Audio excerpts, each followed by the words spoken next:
Hi, I'm Meshal Malik and you're watching Indus Special. On today's show, we talk about something that is tied deeply to an individual's emotional, physical, and social development: marriage. Now, global consensus by rights groups agree that for a marriage to be legal and safe, it's important for it to be a consensual union between two adults. Yet, despite this, every year, millions of children, boys and girls around the world, are forced into marriage without their consent. On today's show, we try to untangle the web of factors which lead to child marriages. We also try to understand how not only this impacts the child, but how it perpetuates a system of imbalance in society. Joining us for this discussion is Ms. Ranjana Kumari, who's a sociologist joining us from Mumbai. Also joining us is Professor Lyal S. Sunga, who's a human rights expert joining us from Rome. Thank you both for joining us and welcome to the show. Ms. Kumari, I'd like to begin with you. Now, we do know that while child marriages are prevalent all across the world, in some regions we see a higher rate of them. What factors do you feel, unique sociological factors, play into this? Well, the child marriage in especially our part of the region, which is South Asia, it's also a feudal cultural tradition, which continues the understanding that when you marry off, or family marries off a pre-pubertal girl, then they get the benefit of giving her away in marriage, which is a kind of donation, kanyadan. And also in many other communities, it is differently understood, whether it is, Islamic groups or whether it is Christians. All communities in India follow it with different variations. So I won't say that, but amongst the Hindus, it is the highest and most prevalent. Also, the reasons are that to look at because the honor of the family lies with the women's body in some way. They feel very worried about her getting violated or her getting, abused by others in the village or in the family. And third, that she is grown up, and if she makes a choice of her own, then families normally, because of the caste, religion, and all kinds of restrictions, will not accept that. And also it's a kind of transfer of economic responsibilities of the family. So I would say it's a combination of reasons and issues that we have still very high prevalence of child marriages in India. We did in fact a very intensive study in northern Indian states to look at why people still marry off the girls. And most important reason these days especially was found to be the safety and the security of the girl child. And families don't want to carry that burden on themselves. Once married off, they feel that, now her chastity will be protected by the in-laws family, or they are responsible, the family is not responsible. So, and also because of a lot of poverty in our region is also pushing families to do away with this economic response. So I would say that this combination of issues and reasons why Ms. Kumari, and you're marriage rightly pointing out a plethora of factors that lead to child marriages. Now, I do want to humanize this debate. In all of this, I want to be sensitive to culture, I want to be sensitive to tradition, but also understand what is a global consensus of sorts. Now, it is to be said that parents who get their children married off early, there is nothing to prove that they don't love their children enough than any other person. In this, when we have a debate such as this, something so sensitive, how should we keep cultural sensitivity and tradition in the conversation and be cognizant of it? Well, the issue of keeping the sensitivity also is in conflict with keeping the rights. A child which is, for us, it's very early, sometimes even 5 years, 7 years, 11 years, whatever age, the girls and the boys, even the boys have no choice in this. They may be a little elder to the girl, but then when the marriage happens, even the boys have no choice. So first of all, there is absolutely no choice given to the children. They don't understand what marriage means. They don't know what the consequences of getting married would be. And also the ability to carry out the family responsibility as it is understood in marriage, that it has to be both sides capable of looking after each other in terms of social, economic and physical needs. All are not met in this kind of child marriage situation. And also in some sense, the girls, especially as pushed into the marriage, and if the boys are much older, then it is also some amount of, physical coercion It's also sexual assault because the girls are not able to say no, because in marriage it is absolutely. Then why should we say that below 18, if the girl is, sexually, some kind of a physical contact happens, and it's a kind of sexual assault, and it's child rape.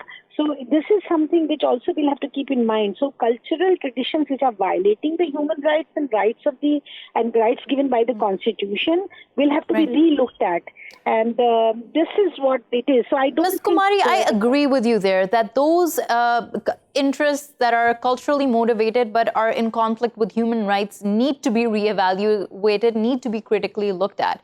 But what I mean to say is that people are, of course, a product of their conditions, of their environment, of the sociological upbringing they've had.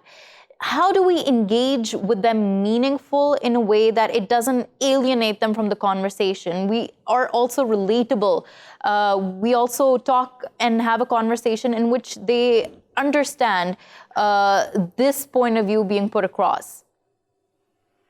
I think there are three arguments which are very convincing. One is the health and the medical side of the argument, that the body is not ready when the girls start producing children. As a result, all the future children are not really healthy, and also it affects the life and the health of the women in a very, very critical way. And secondly, the education argument that you are depriving girl children and boys. Not so much for boys, but girl children of possibility of going for education. So really taking away the childhood from the child is something that's what the marriage does. And also taking away the opportunity of growth in terms of education, and also then future employment, that, they will be able to stand on their own feet. So that also will prevent. The third argument would be they will be protected against any forms of violence. They are capable of looking after themselves, making their own income after education, so they can stand on their own feet, look after themselves, their families, even support their men. So I feel that it's very important to understand that whether it is biological point of view, whether it is education and economic point of view, or whether you look at the knowledge and education perspective, it is really important to understand, and that's the argument we are promoting in our country when we are mobilizing people against child marriage, that if you give opportunity to girls, they are doing as well and as good as the boys. And that also ensures the future generation to be healthy and robust, educated, and also economically self-sufficient. So if we want to develop as society, as people, as human beings, then we really have to do away with child marriages, and we have to really engage ourselves into dialogue. It won't happen as a coercive strategy. It cannot, because after all, societies will have to. It's a generational issue, and societies will have to. Change has to be negotiated in this sense. Right. That's an important point to put out there. And thank you so much, Ms. Ranjana Kumari, for joining us and talking to us about this. Professor Sunga, now, as you heard the conversation with Ms. Kumari, we talked about how there is a system in place and there are laws that are also in place, human rights violations that are occurring because of traditions and cultures. But give us a sense of how widespread this issue is. She focused on the South Asian region, but we do know that child marriages are not even outlawed completely in the United States. So how global is this issue? Well, it is a global issue, but one does have to note that statistically speaking, one half of marriages in South Asia are persons of girls and females under the age of 18, and it's 1/3 in sub-Saharan Africa. In other parts of the world, it's not as pronounced as this. But that being said, yes, you mentioned the United States. It has a minimum age in some states as 16, etc. But those are still fairly rare. The UK also has. But even in some states in the United States, there is an announced to get children who are even 13 and 14 married off if there are certain conditions that are met, such as given permission by the parents, a certificate by the court. Now, all of this, of course, it creates this complex sort of an issue. I do want to bring to light this specific thing because I want to discuss how far have we come along in the process of trying to identify agency with children and give them their basic rights? Well, you're right. You're right to focus on that. It really comes down to something that Ranjana was mentioning, I think, very, very well and comprehensively, and that comes down, but she didn't mention it, but implicit in what she was saying was that we're talking about patriarchy, really, and gender discrimination mainly, because it's mostly women and girls that suffer because the age differential, and in many laws even reinforce the fact that they have a lower minimum marriage age for girls than for boys. So in some places it's 15 for girls and it's 17 or 18 for boys. So that reinforces this kind of patriarchal system, which at a certain point, when you're talking about very young girls, it approaches a slave-like situation. There is coercion. People cannot make up their decisions on their own at that young age. Especially when you combine it with arranged marriages and family pressures, and if there's property involved, etc., and dowries and all these kind of things. You're talking really about forced marriage situations. And one point I would like to make is that, in terms of medical complications, WHO found that for girls the age of 15 to 19, girls and women, the leading cause of death is around childbirth and complications from childbirth. So that is a big, huge argument there. Families who push their children and say, well, we want to uphold family honor and reputation and all this kind of stuff. What kind of honor and reputation is that, where you expose a girl to a lack of education, a lack of income, wealth, and opportunity that follows from lack of education, higher risk of marital rape and other forms of violence, and also higher risk of HIV, AIDS, and complications from childbirth, as I mentioned. So, in terms of honor, what kind of honor is that? Right, and that's an important and essential question you raised, something that we're going to talk more about as the conversation moves forward, Professor Sunga. But stay with me. I want to introduce TK Raj Lakshmi, who's a journalist and child rights activist joining us from Delhi. Thank you so much, Ms. Lakshmi, for joining us. Now, as we are talking about child marriages and we are talking about the prevalence of it, especially in South Asia, we're talking about women being deprived of their agency, of their say, their choice, which affects various aspects of their lives, whether it's physical, emotional, mental. Now, in all of this, we are trying to find out how a systematic change can be brought on. What policies do you think would work? See, essentially, agency doesn't, in fact, mean much in the absence of access. So when I say access, I mean access in terms of access to education, access to economic livelihood, access to resources essentially as a whole. So there's a whole prevalence of child marriage has to be addressed in that context. I do not think that the child marriage is actually a function of social backwardness. It is primarily a function of economic backwardness, which is again an outcome of policies pursued by governments. Now, if you look at India itself, of course, South Asia as a whole, yes, it's not it's not all that good, but then the differences within South Asia also.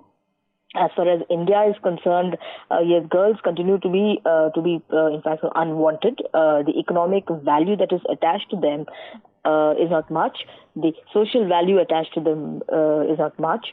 So, and now with the economic slowdown which we are facing in the country, it's quite possible that newer forms of discrimination or in fact might emerge. Now having said that, these overall figures, etc. Now I think that one has to also link it with access to education. As I said, in fact, if you just have a cursory look at some of the figures of education that are there, we know, in fact, World Bank itself, recent statistics say and show that, in fact, less than 2/3 of girls in India, they complete their primary education, and only 1 in 3 completes a lower, secondary school level. And as far as higher education is concerned, Ms. Lakshmi, now, as you're talking about how social investment is very minimal in girls, now this is something for the global audience as well. We want to break it down and try to understand what you mentioned there, that the social value of girls is not that much. What do you mean by that exactly? Yeah, that's essentially because of the prevalence of patriarchy as a cultural construct, for in fact to be much of South Asia and also in East Asia. But then even if you have patriarchal norms, which in fact essentially devalue women, devalue the girl child.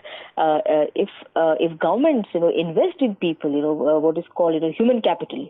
If they invest in people, if they put in more money in sectors like health as well as education, there is no reason why would people get their children often married early. The only reason they do it is because of poverty, because they're unable to afford keeping the children in school. It's also because of the availability of schools itself. In fact, there are figures that say that only 53% of habitations in India have a primary school, and in fact 20% habitations have secondary schools. So when the access issues themselves are so predominant, then there is no incentive really to educate a child when you are actually fighting a battle of survival, day-to-day battle of survival. So yeah. Professor Sunga, now, as Ms. Lakshmi also mentioned here, that the issue of access is, of course, linked to poverty. It's also linked to development. Studies show that where development is poor and poverty is high, child marriages often happen at a greater frequency, at a greater rate as well. Now, there are various goals that the United Nations has set by 2030, which means access to education, also ending child marriages. I want to understand in all of this, what role is development, especially for girls, what role the global community is playing with regional partners in order to foster this? It means that development efforts and also strengthening of the rule of law has to be gender sensitive. It has to focus not just on society in an aggregated way and GDP, etc., in a global way, but it has to take account of the differential enjoyment of human rights and access to the rule of law and to courts, to property, to inheritance, to rights upon divorce or upon the death of the husband in the case of marriages, that accrues from the differential power that comes from the patriarchal system. So development programs, and this is being done more and more through such agencies as the UN Women and UNDP and the other parts of the United Nations, which is mainstreamed more and more, gender equality in development. And also the Sustainable Development Goals do put a focus on gender access to the rule of law and to implementation.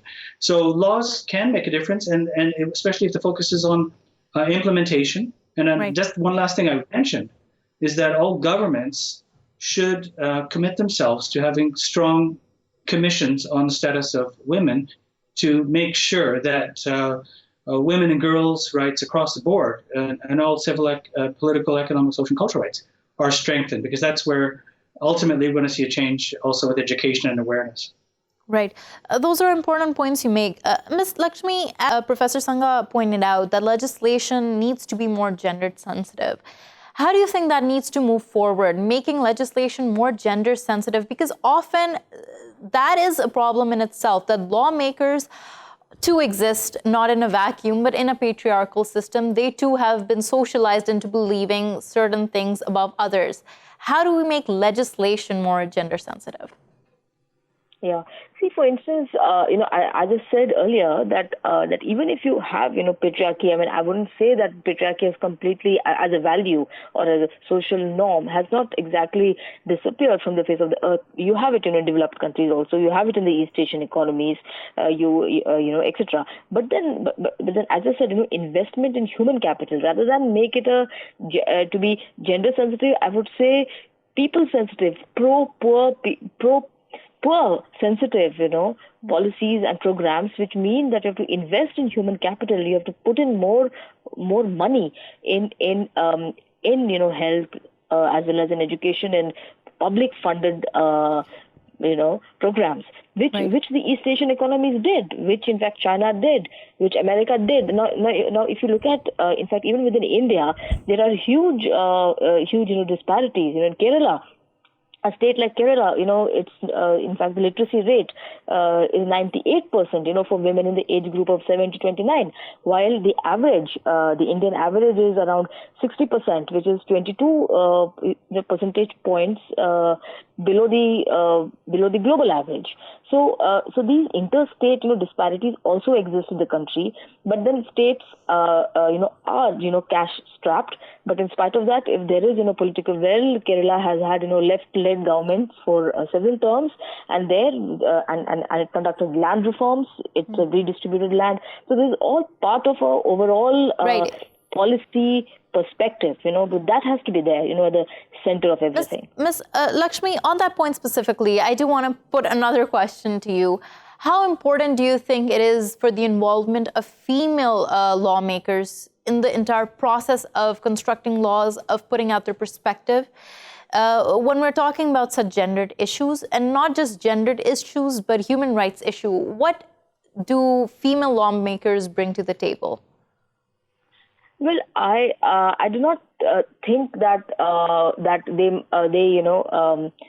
in itself would perhaps push gender-related issues, because female lawmakers, they do represent different streams of political thought. For instance, those who represent the right wing, they may have a different approach to healthcare and also to universal rights of health and education. But while those who belong to the left, they would have a different approach entirely. Yet, but at the same time, I am a supporter of affirmative action for elected, for women in parliament, and I do believe that if there are a larger number of women in parliament, yes, the frequency of women-related issues, women-friendly laws, or women-related laws will definitely go up, in terms of discussion. But in terms of actual policy making, we have very educated, well-educated women parliamentarians, on the right, who are right wing, and who take the completely regressive stance as far as women are concerned. So it is not that just because you are a woman, it's not as simple as saying that the gender will help in more progressive laws. I take your point there. Now, Professor Sunga, when we're talking about all of this, we often talk about child marriages and other ills in society as they're not our problems, they're someone else's problems.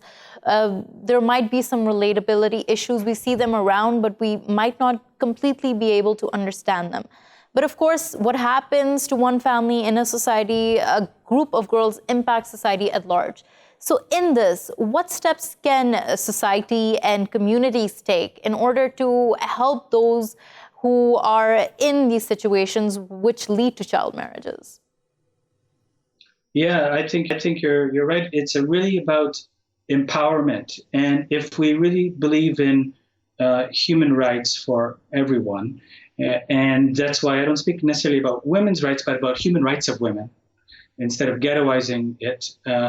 It means that human rights, when they're shared broadly and by as many people as possible, contributes to growth. It contributes to respect, rule of law, democracy. Now, that sounds very banal, maybe, and motherhood statement, but it is true that when people cannot exercise their human rights in a very practical way, they will not be able to put food on the table. They'll be struggling, and it's everybody's burden at that point. And it brings down society. GDP is greater in those countries where gender equality is greater. And it's not an accident. So I think that's an important thing to remember.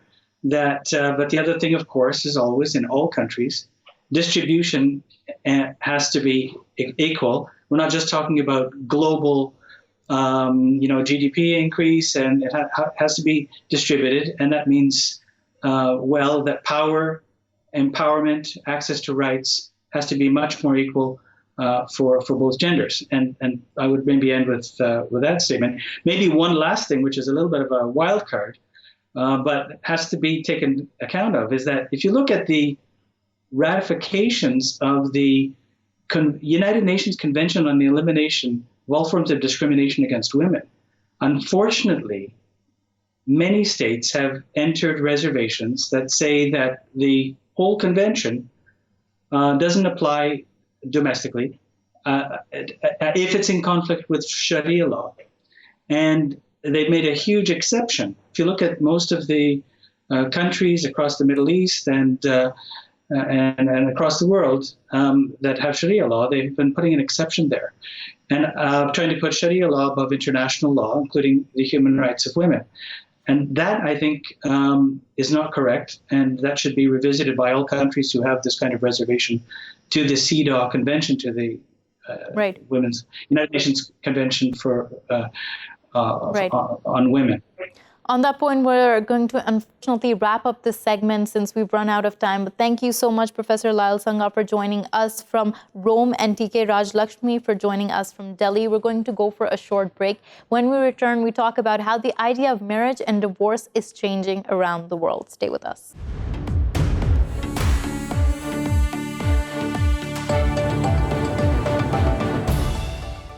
Welcome back to the show. Perceptions about marriage and divorce vary across regions. But what social and economic factors cause this variance? And how should individuals protect themselves through the process of divorce? We discuss this topic in greater detail. Joining us for this discussion is Geetanjali Kumar, who's a counseling psychologist, joining us from Coimbatore, India. Also joining us is Mr. Rajan Chettiar, who's a law expert, joining us from Singapore. Thank you both for joining us and welcome to the show. Ms. Kumar, now let me begin from a very everyday, a very human basic question. The process of divorce is, of course, one that comes with a share of emotional trauma. But society doesn't make it easy for the person as well. In fact, in many societies, the topic of divorce itself is a taboo. Do you think this perception is changing? It is definitely changing, but not. The pace is not the way it should be. The pace is definitely slow. The lady who has had a divorce is still not looked upon with a lot of respect. But definitely the acceptance to the word divorce is much more than what it was 10 years earlier. People have started looking at it as an alternative way of living happily. If two people cannot live happily together, so it's better to part ways and lead separate lives, maybe happier. The option is now looked on as another alternative, but definitely the taboo is there, the baggage is there. There are a lot of questions which are asked actively or verbally to the people who've got a divorce done. There is a lot of probing and prodding and speculation in the lives of the people who've had a divorce. So it's not up to the mark. Right. Now, Ms. Kumar, you mentioned something that divorce is being seen more and more positively in terms of it being an alternative to living a happy life. Now, I want to talk about this a little more and unpack it. You're, of course, a psychologist. A lot of people come to you for advice. You counsel them. How can a person identify if they're not happy within a marriage and if that's where they should part ways? See, relationships are meant to complete an individual, to help an individual grow and evolve. If two mature into these things feel the same, if there is some amount of toxicity in the relationship, if the growth is stifled, the happiness is being shattered, they are not able to... Right. So, Ms. Kumar, stay with me on that. I want to jump to Mr. Rajan Chettiar about this and talk to him about this. Now, Mr. Rajan, when should a person consult? And I want to talk about how a person should protect themselves in the entire process of divorce. What is the point that they feel now it's time to consult a professional, especially a lawyer, and know about your rights? I think when people realize that the marriage is not going to work and there are problems in the marriage and they feel that they really want to get out of the marriage, that's when people come and see lawyers to get an idea of their legal rights and to have a discussion about what they can do and how the legal process is like. Right. And you're talking about when a person realizes that this is not working out, they should reach out and talk to a lawyer and get advice on this. But could you also take us through some of the essential things they need to keep in mind, the more important things that they should look out for, ask about, consult on? I think they firstly need to be clear about, when they are filing for divorce, what is the reason that they're going to use to file for divorce. And the most important thing I think they should be thinking about is their children. When they have children, they have to consider, how is the divorce going to impact the children? How is custody of the children going to be an issue? And also, what's the parenting like going to be in the future when the parents are divorced? And what's the living arrangement for children? Right. So the point is, it's really about children first. Right. And that is an essential point in the process of divorce. Consider the children and how their rights need to be protected, what their say is. Now, Mr. Rajan, take us through that. How can parents make sure that in this messy process, the children are being thought of, they're being put first, and their well-being is being kept in mind? I think they have to start thinking about what is going to happen to them, in relation to the custody of the children. How is that going to be dealt with? Who is going to have the custody? Who are the children going to live with? And how are the day-to-day needs of the children are going to be handled? They also have to think about the financial needs of the children and how are the parents going to pay for the children's financial needs. So there's a lot of talk and thinking and planning in relation to the children. First, they have to do it by themselves. And secondly, they have to consult their spouses and sit down and have a discussion. It's not really about just a couple, it's about the children. Right, and you talk about a discussion and sitting down on the table. That, of course, sounds like the ideal process. But you deal with family law on a daily basis. You deal with these cases. You must know how difficult that can get. Does mediation help in all of this? Is that when you come and consult a professional? Okay, in Singapore, yes, mediation plays a very, very big part. We have mediation before you go into court, private mediation. And in our Singapore courts, we have a strong culture of mediation where the judges will act as mediators and help parties to reach a settlement on children issues and divorce and maintenance and assets. But before you go into court, you can also, go in and have a discussion, negotiations through with the lawyers, and the couple. Or you could have private mediation, as I just said, or you could have what we do in this part of the world, which is the collaborative law, which is also a very structured negotiation process. Right. So all these are there to help parties to reach an agreement. I mean, these are good, but it's very hard for people to do that. And hence, I think mediation in court is so important. Right. And of course, you're stressing how difficult the entire process is and how mediation can be a help in this. Another dynamic I want to talk about here is when one individual is weak and vulnerable, whether financially or whether socially, they don't have a strong enough social support system, they've been through abuse. What laws do you think need to be in place to protect those individuals? I think when a marriage breaks down, there's always, all kinds of an abuse. Sometimes it's social, but, in Singapore, it's more of physical, as in protection. Family violence is one. And sometimes it's very emotional, where even men are very emotionally battered by divorce.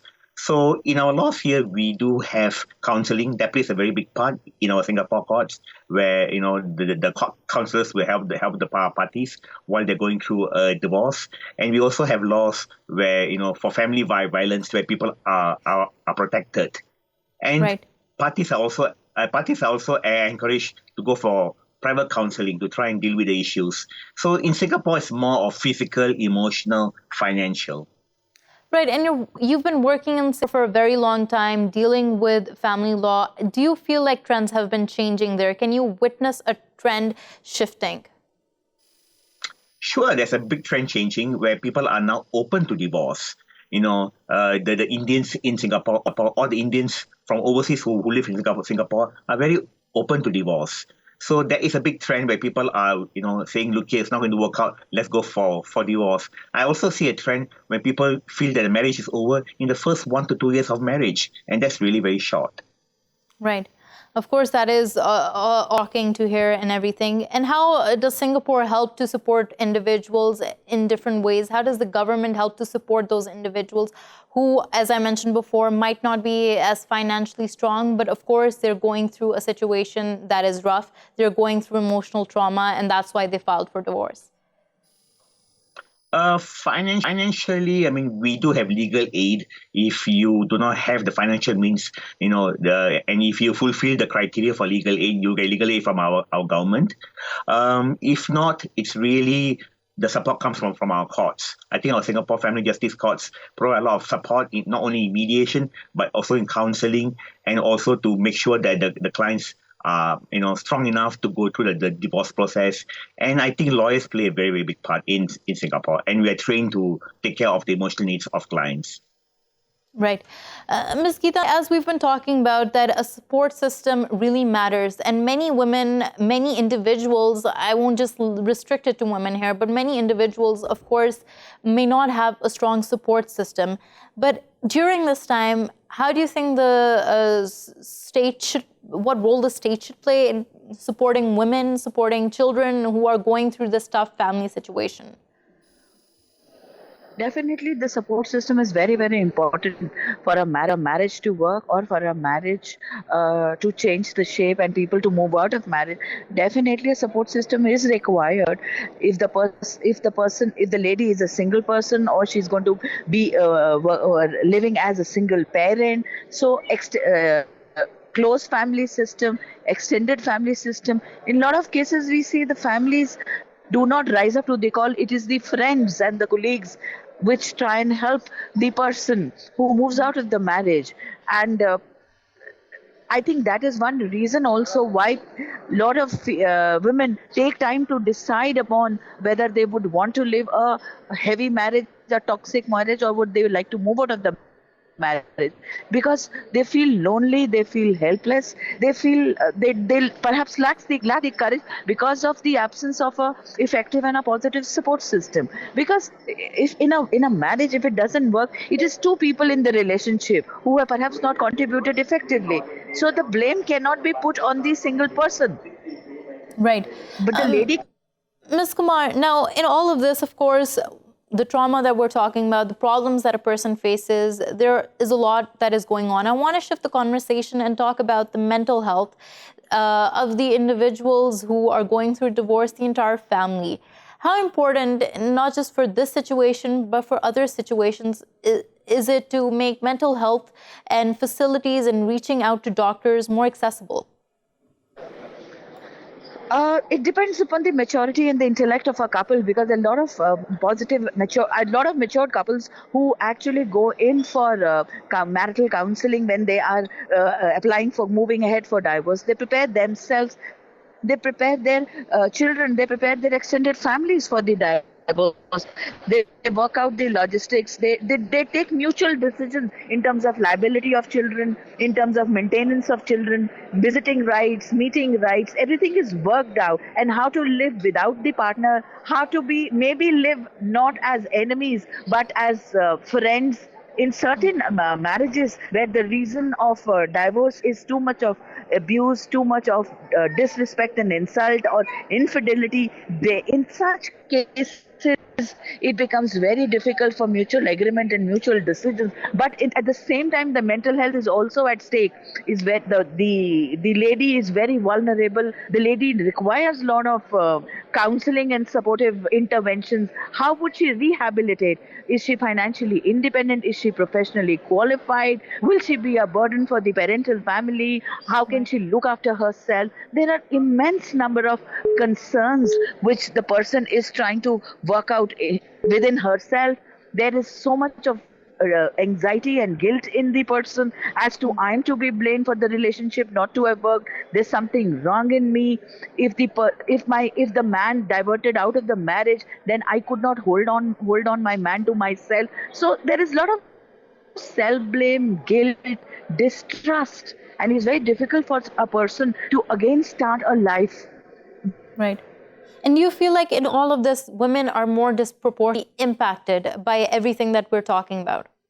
I don't want to sound biased, but yes, the gender construct of the world at large makes me say that women are heavily impacted. The men are also, but if we are trying to have a comparative analysis, then I would say the women have a larger chunk of struggle, guilt, pain in their end, at their end. Definitely. Right. Yeah. That's an important point that you stressed, the concept of guilt and how it accompanies a difficult time like this. Of course, that requires societal perceptions to change, to mold themselves, to work for the better, to improve. Support systems need to strengthen, not just by the family, but society at large, the state in terms of providing benefits, providing mental health care facilities. It's a process that needs an overview, an overlook, and a revamp. Thank you so much, Ms. Geetanjali Kumar, for joining us, and Mr. Rajan Chettiar for joining us. Thank you for watching Indus Special. We will see you again tomorrow with more stories. Till then, goodbye and take care.